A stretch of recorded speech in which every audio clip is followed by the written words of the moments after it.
अवैध धंद्यांवरून आरोप प्रत्यारोप. निलेश राणेंच्या विधानानंतर राजू शेट्टींचा सरकारला सवाल.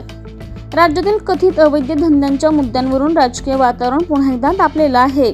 निलेश राणे यांनी काही ठिकाणी सुरू असलेल्या अवैध व्यवसायांबाबत गंभीर आरोप केल्यानंतर या प्रकरणाला नवीन वळण मिळाले. यानंतर राजू शेट्टी यांनी सरकारला थेट सवाल उपस्थित करत अशा धंद्यांवर कारवाई का होत नाही असा प्रश्न विचारला. कायदा सुव्यवस्था प्रशासनाच्या भूमिकेवरही त्यांनी प्रश्नचिन्ह उपस्थित केलं.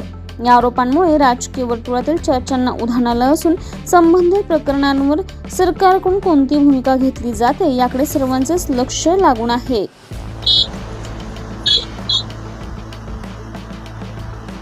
अफू, चरस, गांजा आणि वेगवेगळ्या नशिली पदार्थ आज महाराष्ट्राच्या खेड्यापाड्यामध्ये अगदी 7वी 8वीच्या पोरांच्या पर्यंत पोहोचलेले आहेत आणि एक भयावह चित्र असं तयार झालेलं आहे.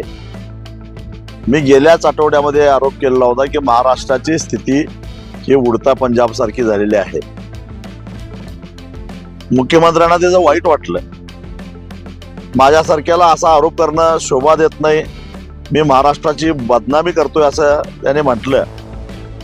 पण आज त्यांच्या सरकारमध्ये असणाऱ्या पक्षाचे एक आमदार निलेश राणे म्हणतात की एकट्या सिंधुदुर्ग जिल्ह्यातून पोलिसांच्याकडून महिन्याला 2.5 कोटी रुपयाची खंडणी दिली जाते.